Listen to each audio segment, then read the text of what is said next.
Brainstorming, brainstorming and focus group, brainstorming and focus group.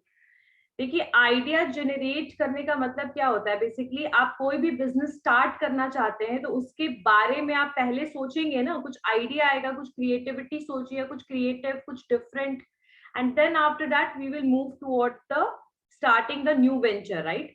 तो इसके लिए जो आइडिया आता है वो उसके क्या क्या सोर्स है, यानी कहाँ कहाँ से आपको आइडिया मिल सकता है, राइट? तो फैमिली मेंबर्स, इंटरनेट हो गया, यानी एक्सटर्नल बहुत सारे फैक्टर्स हैं। एक फैक्टर होता है ब्रेनस्टॉर्मिंग। ब्रेनस्टॉर्मिंग का बेसिकली मतलब क्या होता है? जहां पर कुछ पीपल होते हैं, जैसे कुछ लोग हैं, फॉर एग्जाम्पल में कुछ 5-6 लोग हैं, वो सारे लोग बैठे हुए हैं एक ही जगह पे, and they are basically focus, वो बेसिकली अपने दिमाग पे, बुद्धिमत्ता जो होता है ना, यानी कि बेसिकली आप कितने बुद्धिमान हो, यानी आपका दिमाग कितना स्पीड में चलता है और आप कितनी जल्दी आइडिया जनरेट करते हो।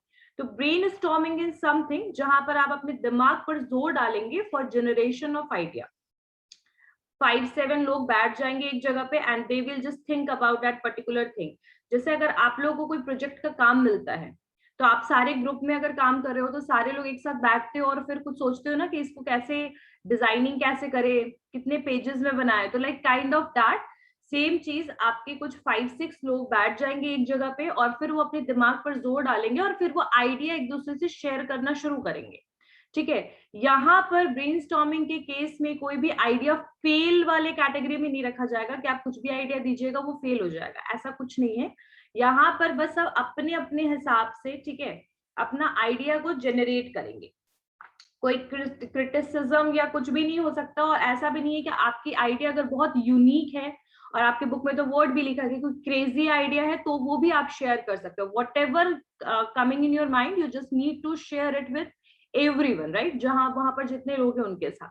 तो that is brainstorming. Okay, the next point is focus group. Next point is focus group. Brainstorming समझ में आ गया सबको? ब्रेनस्टॉर्मिंग क्या है, सबको समझ में आ गया? Yes ma'am. क्लियर हो गया? बेसिकली इसमें क्या होगा कि आप अपने दिमाग पर जोर डालेंगे, ठीक है, आप अपनी बुद्धि का यूज कीजिएगा आइडिया को जनरेट करने के लिए। और वहां पर जैसे 5-7 लोग बैठे हैं, आप लोग एक दूसरे से आइडिया शेयर कीजिएगा। और जब अगर कोई ऐसा नहीं है कि आप इसमें ये भी सोचिएगा कि आइडिया मेरा कितना रेलिवेंट है, ऐसा वाला वर्ड नहीं सोचना है। जो भी आपके ब्रेन में आ रहा है related to starting a new venture, तो आप उसको बेसिकली शेयर कर सकते हैं। क्लियर है? यहाँ पर नेक्स्ट लिखिए, वो आपके फ्रेंड्स भी हो सकते हैं, आपके कलीग भी हो सकते हैं। ऐसा नहीं है कि कोई फॉर्मल ग्रुप ही ब्रेनस्टॉर्मिंग का काम करता है। Anyone can do that. अगर आपके कुछ इनफॉर्मल कुछ फ्रेंड्स हैं, आपका फ्रेंड का ग्रुप है, तो you all can do this. ठीक है, आप एक साथ बैठ जाइए और आइडिया को जनरेट कीजिए कि चलो मुझे अब कुछ एंटरप्रेन्योर बनना है, तो आई जस्ट ट्राई टू चलो generate some idea about the new venture. तो ठीक है, ये बेसिकली ब्रेनस्टॉर्मिंग ये होता है। Next is focus group. Next is focus group. See, focus group में ब्रेनस्टॉर्मिंग थोड़ा सा डिफरेंस क्या है कि लाइक ब्रेनस्टॉर्मिंग में आप बिल्कुल कुछ नया आइडिया जनरेट करते हैं, बट फोकस ग्रुप में आपको प्रोडक्ट और सर्विस से रिलेटेड कुछ आइडिया दे दिया जाएगा और उसके बाद उसमें कुछ एडिशनल आइडिया को अगर लगाना है, अटैच करना है, तो ऐसे केस में आप फोकस ग्रुप वाला कंसेप्ट करते हैं, डिस्कशन होता है और कुछ एडिशनल उनके पास इंफॉर्मेशन है। एग्जाम्पल के लिए, if you want to start like cab services, so like you have an idea about that what kind of business you are going to start, right? But you want to do something innovative and you want to add some more information and more idea into that. For that you need focus group. ठीक है, यानी कि वहां पर भी same brainstorming की तरह लोग बैठते हैं, they will discuss about the ideas and all. But brainstorming is something जहां पर आपको सब कुछ बिल्कुल इनिशियल स्टेज से स्टार्ट करना, मतलब everything you have need to start it with the starting. Like you have no idea that what kind of business you all are going to start, but you are generating about the business idea। ठीक है, बिल्कुल start कैसे करना है। And the focus group is something जहां पर आप basically कुछ ग्रुप ऑफ इंडिविजुअल्स होंगे जिनको कुछ इंफॉर्मेशन दिया जाएगा about the product and services. ठीक है, एक स्ट्रक्चर्ड सेटिंग में, एक प्रॉपर सेटिंग में। और बेसिकली जो मॉडरेटर फोकस करेगा ग्रुप डिस्कशन में, इशू एग्जामिन करेगा, क्या प्रॉब्लम है, क्या बेसिकली क्या आइडिया आ रहा है उसके बारे में, और उसके बाद फिर बेसिकली जो फाइनल कंक्लूजन निकल के आएगा वही बेसिकली डिटरमाइन किया जाएगा एज अ आइडिया। तो ये है आपका focus group and brainstorming. I just need to explain it because मुझे लगा कि जितना करवाया था सम बिजनेस में भी, ठीक है, एंड कुछ नया चेंज आ जाता है टेक्नोलॉजी में या कुछ भी, और सबसे ज्यादा आजकल इम्पैक्ट टेक्नोलॉजी का ही है। आप देखिएगा कि मैंने आप लोगों को एग्जांपल में भी शायद बताया था कि अगर कोई एक मोबाइल फोन आ रहा है तो वो कभी भी 1 साल से ज्यादा मार्केट में टिक भी नहीं रहा है, because of the changing in the technology. अब 5G आने वाला है, ठीक है, तो 3G एंड 4G का जो मोबाइल होगा वो बिल्कुल सेल उसका एकदम ही स्टॉप हो जाएगा जैसे ही 5G लॉन्च हो जाएगा, मतलब एक प्रॉपर सिनेरियो में। बिकॉज 5G के कुछ मोबाइल्स अभी तक लॉन्च हो चुके हैं, बट अभी नेटवर्क का भी इशू है कि अभी नेटवर्क नहीं आया है 5G प्रॉपरली, बट मे भी हो सकता है कुछ दिनों बाद वो इम्प्लीमेंट हो जाए, तो देखना आप धीरे धीरे 4G मोबाइल बिल्कुल मार्केट से गायब हो जाएगा। तो ये तो एक नॉर्मल एग्जाम्पल था ऐसे ही टेक्नोलॉजी से रिलेटेड, लेकिन मैं आप लोगों को यही बता रही हूँ कि जब कोई नया टेक्नोलॉजी आता है एंड आपको एज अ लेटेस्ट ट्रेंड के साथ चलना होता है, तो वो भी एक रीजन है कि जब आप नए टेक्नोलॉजी को यूज करके कोई आइडिया को जनरेट करो। कोई एग्जाम्पल में मुझे बताओ कि न्यू टेक्नोलॉजी से क्या आइडिया जनरेट कर सकते हो। टेस्ला यानी इलेक्ट्रिक कार का ज्यादा डिमांड होने वाला है, तो अपना मॉडल को, बिजनेस को चेंज करके और अपना शोरूम में सारा इलेक्ट्रिक कार को फिलअप करेगा कि फ्यूचर में ज्यादा सेल हो। और डीजल कार का तो वेरी गुड, वो अपग्रेड कीजिए जो मार्केट में ट्रेंड है उस हिसाब से, नहीं तो अदरवाइज नोकिया वाला सिचुएशन हो जाएगा। वो तो मैंने आप लोगों को क्लियर किया ही था। और एक है ट्रेड फेयर। ट्रेड फेयर यानी वो शायद मैंने ट्रेड फेयर, ट्रेड जर्नल वगैरह करवाया था ना आप लोगों को, वगैरह लगता था। वैसे ट्रेड फेयर जो होता है, जो गवर्नमेंट वगैरह लगवाती है, वो सब भी एक आइडिया का जनरेशन का रीजन है। सोशल एंड इकोनॉमिक ट्रेंड्स वगैरह कह सकते हैं, यानी कि बेसिकली जो एक लेटेस्ट और एक बोल सकते हैं ना कि एक डिमांड में जो कंज्यूमर का चेंज आता है because of the economic and social and economic trend. Example के लिए लिखा हुआ है आपके बुक के हिसाब से मैं बता रही हूँ कि एंटरप्रेन्योर जो है वो बेसिकली चेंजेस को बहुत जल्दी ऑब्जर्व करने की कोशिश करते हैं। एग्जाम्पल के लिए देखिए, there is a shift toward the readymade garments, यानी पहले पीपल ज्यादातर टेलर मेड और ये सारे कस्टमाइज प्रोडक्ट यूज करते थे, but nowadays the people are basically use the ready-made clothes because of the availability and easily available भी, and the cost benefit also, there is cost benefit plus easily availability। Next है consumer durable goods हो गया, online shopping, retail shopping जो हो गया mall में होता है, फिर ऑनलाइन शॉपिंग, ई कॉमर्स का एक्सट्रीमली यूटिलाइजेशन वगैरह, ठीक है, priority and preferences of so many brands, ठीक है, फॉरेन ब्रांड्स को यूज करना। तो ये सारे सोशल एंड इकोनॉमिक ट्रेंड्स में जो शिफ्टिंग होगा उससे भी आप आइडिया जनरेट कर सकते हो, राइट। उसके बाद नेक्स्ट है, अभी ये भी आप लिख सकते हो कि लाइक लोगों का ईटिंग पैटर्न भी बहुत ज्यादा चेंज हुआ है, like people are now using मतलब more consuming snacks and quick जो सर्विंग जो आपके रेस्टोरेंट्स होते हैं उसमें वो ज्यादा प्रेफर करते हैं जाना। अदरवाइज बहुत रेयर केस में जब उनकी फैमिली होती है तो they just want to go toward the restaurants और होटल्स, अदरवाइज ज्यादातर लोग वैसे फूड चेन वगैरह जो अवेलेबल है उसमें जाना पसंद करते हैं because of the time save हो रहा है, ठीक है, जल्दी मिल रहा है, और लोगों का जो बोल रही हूँ ना मैं, कंजप्शन पैटर्न ही बिल्कुल चेंज हो गया है, like people are more incline toward the fast food. तो ये सारे आपके सोशल ट्रेंड और इकोनॉमिक ट्रेंड में आ जाएगा। इकोनॉमिक ट्रेंड्स में एक और चीज आएगा, because the increasing of disposable income of the people person. तो ये जो भी पॉइंट्स आपके बुक में नहीं गिवन है मैं वो थोड़ा बहुत बता दे रही हूँ कि जैसे यहाँ पर इनकम में भी लोगों का बहुत ज्यादा चेंज हो रहा है, एम्प्लॉयमेंट जनरेशन जो है एक लेवल पे बहुत सारे लोग जो एमएनसीज में काम कर रहे हैं, तो एक एमएनसी का कल्चर, मल्टी कॉर्पोरेशन का कल्चर सारा है, वेस्टर्न कल्चर बहुत ज्यादा इंडिया में इन्फ्लुएंस हो चुका है। तो लाइक एक बोल सकते हैं कि ये भी एक रीजन है इकोनॉमिक एंड सोशल ट्रेंड का, ठीक है। कंजप्शन पैटर्न, फिर लिविंग स्टैंडर्ड बहुत लोगों का इंक्रीज हो रहा है, बदल रहा है, और ऐसे बात भी because of the so many reasons, एक तो western culture plus easily availability of foreign goods as well, यानी कि फॉरेन गुड्स भी इजिली अवेलेबल हो रहा है मार्केट में, क्योंकि आप ई कॉमर्स के थ्रू किसी भी कंट्री का प्रोडक्ट मंगवा सकते हो इंडिया में बैठे बैठे।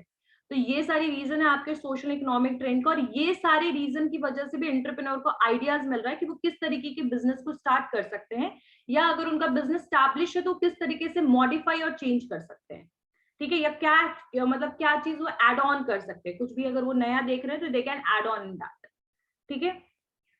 अभी आप देखिए कोई भी रेस्टो ओपन होता है तो मुझे नहीं लगता कि कोई भी रेस्टो ऐसा होगा जिसमें आपका होम डिलीवरी का ऑप्शन ना हो, ऐसा देखा है कोई भी रेस्टोरेंट जो अभी रिसेंटली ओपन हो और उसमें होम डिलीवरी का ऑप्शन ना हो? ऐसा देखा है कहीं पर? क्योंकि दे नोस कि अगर वो होम डिलीवरी का ऑप्शन नहीं देंगे तो उनका रेस्टोरेंट में भी लॉन्ग टर्म तक नहीं चलेगा, और होम डिलीवरी में मंगवाने वाले लोगों की जो पॉपुलेशन है वो आए दिन इंक्रीज हो रही है। सोशल इकोनॉमिक ट्रेंड हो गया, चेंज इन कंजप्शन पैटर्न तो मैंने आप लोगों को बता ही दिया था। उसके बाद ये प्रोडक्ट प्रोफाइल जो है, बेसिकली प्रोडक्ट में प्रोफाइल में जो चेंजेस वगैरह आ रहे हैं, ठीक है। इम्पोर्ट एक्सपोर्ट सिनेरियो, इम्पोर्ट कितना हो रहा है आपके यहाँ पर गुड्स, इंडिया में कितने इम्पोर्ट हो रहे हैं, यहाँ से कितने एक्सपोर्ट हो रहे हैं, ठीक है। तो ये सारी चीजें भी बहुत ज्यादा आइडिया जनरेट करती है कि यहाँ पर इंडिया में किन किन प्रोडक्ट्स की कमी है जिसकी वजह से हम इम्पोर्ट करवा रहे हैं, और यहाँ से कौन कौन से गुड्स जो है वो हमारे पास एक्स्ट्रा है, रिसोर्सेज एक्स्ट्रा है, तो हम यहाँ से उसको एक्सपोर्ट कर रहे हैं। तो उन सबसे भी आइडिया ले सकते हैं। अगर हमें लगेगा कि कुछ हम आर्टिफिशियल जनरेट कर सकते हैं जो एनवायरमेंट के लिए हेल्पफुल हो और लोगों के लिए भी हेल्पफुल हो, तो ऐसे केस में आप कुछ जनरेट कर सकते हो नया प्रोडक्ट वगैरह।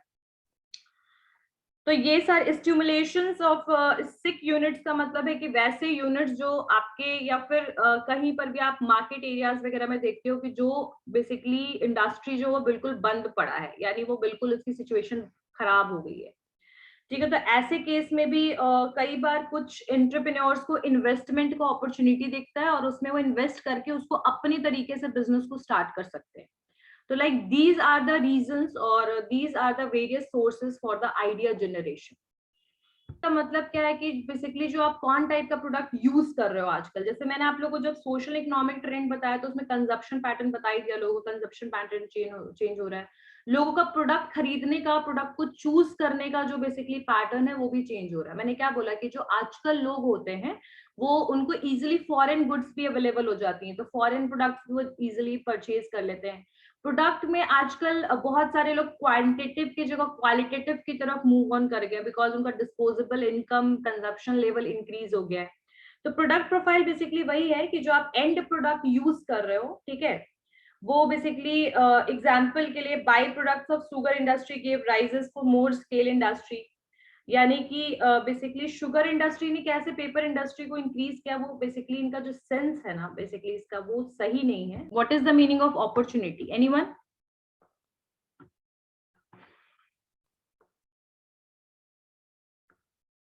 Anyone, what is the meaning of opportunity?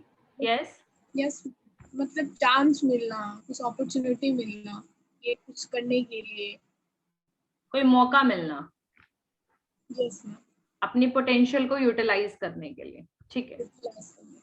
लिखिए what is an opportunity, 2 line लिख लीजिए इस पे, फिर then will start with the opportunity in entrepreneurship.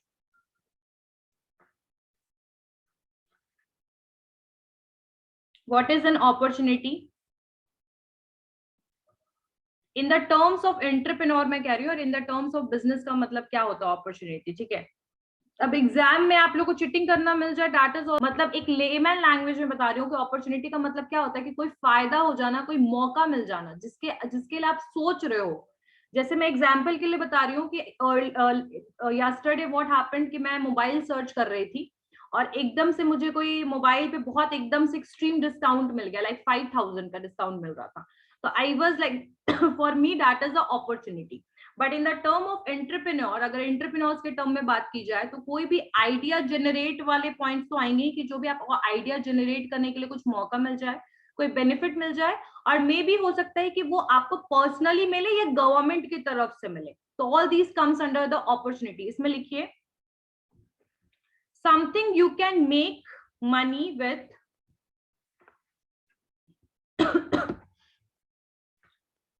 पहले आगे लिख लीजिए थोड़ा सा। In a business sense it is an idea that has a commercial potential. In a business sense, अगर बिजनेस सेंस की बात करें, it is an idea that has commercial potential. That has commercial potential, commercial का मतलब ही आ जाता है जहां पर प्रॉफिट अटैच हो जाए, यानी प्रॉफिट कमाने के लिए आपको कोई मौका मिल जाए, ठीक है। It is N in a business sense it is an idea that has commercial potential, that has commercial potential that has commercial potential। आगे लिखिए something you can make money with, something you can make money with, जिससे आप कुछ पैसा बना सको, पैसा कमा सको। Something you can make money with, comma आगे डाल के लिखिए, develop a business around it, develop a business around it, comma, और create value of with it, and create value with it.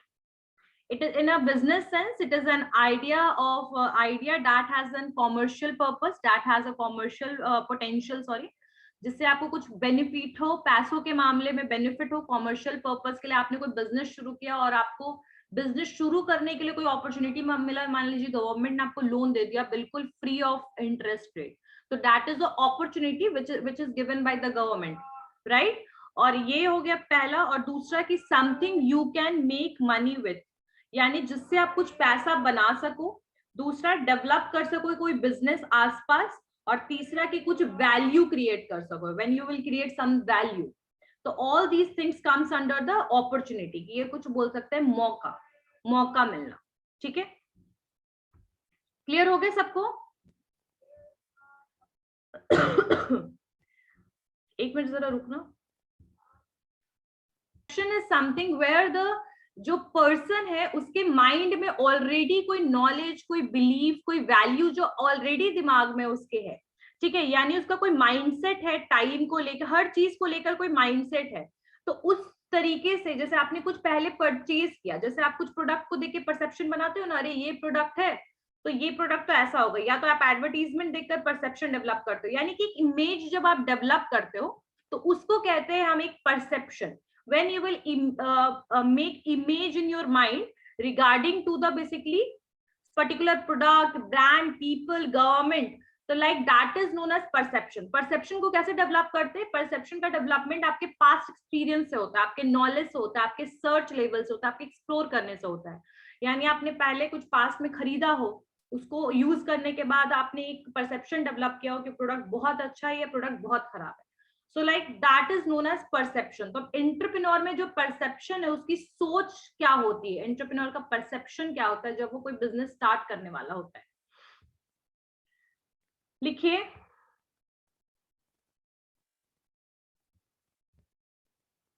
perception is something which is related with the person's past experiences, knowledge, information. Entrepreneurial perception is something which is related with person's past experience, knowledge, information, ideas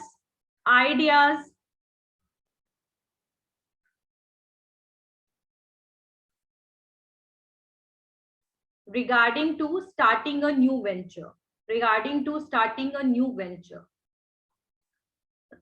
regarding to starting a new venture.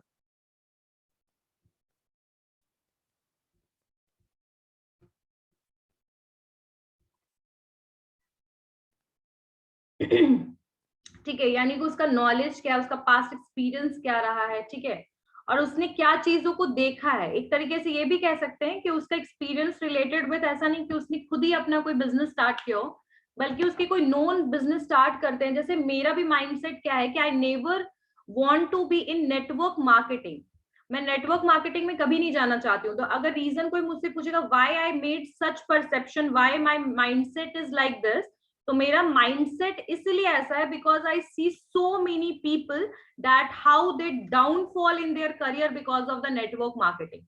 So this is kind of mindset, like perception को alternative mindset भी use कर सकते हैं कि मेरा दिमाग किस चीज में set है, ठीक है। And some people are like that, मेरा जो है if I will start the business, I don't want to start this business क्योंकि मुझे पता है कि मैं इसमें अच्छी नहीं हूँ या मैं नहीं कर सकती। तो like this is what जो हमारे पास प्रायर हम पहले से ही दिमाग में रखते हैं, यानी कि हमने कोई चीज स्टार्ट नहीं किया बट प्रायरली यानी पहले ही जब हम किसी चीज के बारे में सोचते हैं कि ये चीज प्रॉपर नहीं हो सकता या ये चीज मैं कर सकता हूं, उसको हम कहते हैं माइंडसेट, यानी हमारा दिमाग किस लेवल पे सेट हो रखा है, ठीक है, हमारा दिमाग क्या है। तो यहाँ पर जब हम एंटरप्रेन्योर का माइंडसेट की बात करते हैं तो बेसिकली उसका 3 लेवल है। पहले तो कि किस तरीके से कोई पर्सन जो है एंटरप्रेन्योर किस तरीके से माइंडसेट करता है, यानी कि ऑलरेडी उसका तो दिमाग सेट है, अब उस यूटिलाइजेशन कैसे करता है परसेप्शन का। तो बेसिकली वो अपने परसेप्शन के हिसाब से कुछ अपॉर्चुनिटी को सीख करता है, अपॉर्चुनिटी देखता है, उसको कुछ अपॉर्चुनिटी अपने परसेप्शन के साथ सूट करता हुआ मिलता है, तो बेसिकली वो पहले तो अपॉर्चुनिटी को सीख करेगा, यानी घूमेगा उस अपॉर्चुनिटी को लेने के लिए। पहला तो ये होगा। दूसरा, सेकंड, उसको जब कोई अपॉर्चुनिटी लगेगा कि उसका माइंडसेट उसको अलाउ कर रहा है उस चीज को देखने के लिए, फिर मतलब वो एक स्क्रीनिंग करेगा और फाइनली जो उसके माइंडसेट के साथ सूट करेगा उसको वो फाइनली क्या करेगा, उस अपॉर्चुनिटी को सीज कर लेगा। यानी कि एक माइंडसेट का यूटिलाइजेशन किस चीज में हो रहा है, अपॉर्चुनिटी में, कि बेसिकली आप किस तरीके से अपॉर्चुनिटी को ग्रैब करते हो। क्लियर है? आप एग्जाम्पल के लिए मान लो कि मुझे एक कोचिंग सेंटर स्टार्ट करना है, for an example just think. तो मैंने सबसे पहले अपने आप को एनालाइज किया, फिर मैंने सोचा ठीक है मैं कोचिंग सेंटर स्टार्ट करती हूँ because something is related with my job, teaching job. तो मैंने उसके लिए माइंडसेट क्या रखा कि मैं जब भी पढ़ाऊंगी तो मैं 11th और 12th वाले और ग्रेजुएशन वाले को पढ़ाऊंगी, मैं पोस्ट ग्रेजुएशन वाले को नहीं पढ़ाऊंगी। ठीक है? और या फिर मैं ये सोच सकती हूँ कि मैं ग्रेजुएशन तक पढ़ाऊंगी बट मैं उसमें मैथ्स नहीं रखूंगी, या कुछ भी इस तरीके की चीजें, क्योंकि हाँ ठीक है उसके टीचर्स अवेलेबल नहीं होंगे, टीचर्स ज्यादा कॉस्ट लेंगे, या फिर मेरा एक परसेप्शन सेट होगा।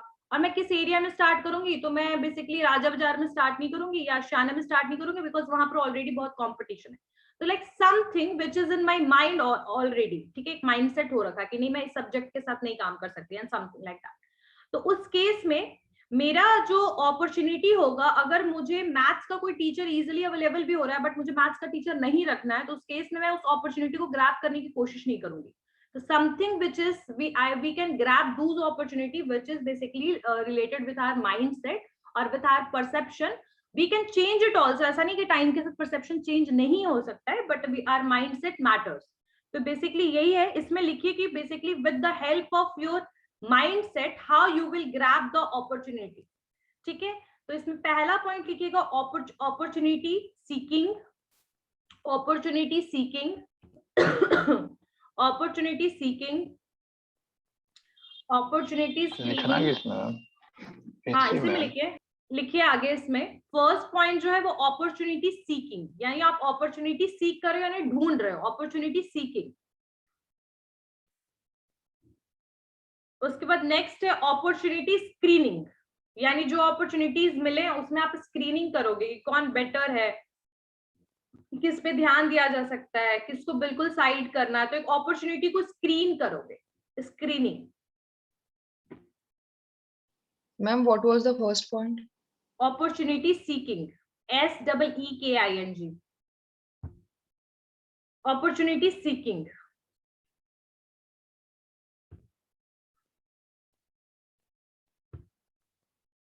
Opportunity seeking.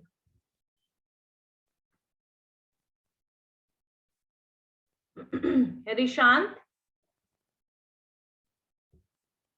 Rishant. Yes ma'am. अच्छा तुम हो? Yes ma'am. Raveena, Harsh. First point clear हो गया, opportunity seeking, opportunity screening, opportunity screening. यानी कि आप अपॉर्चुनिटी को देखोगे, मतलब एक तरीके से कह सकते हैं एनालाइज करोगे, ठीक है, स्क्रीन करोगे, एनालाइज करोगे कि which opportunity is suitable for your mindset, कौन सा तुम्हारे आपके दिमाग के साथ, आपके परसेप्शन के साथ सूट कर रहा है, वही सबसे बेटर है। एंड फाइनली जो अपॉर्चुनिटी मिलेगा उसको सीज कर लोगे, यानी उसको फाइनल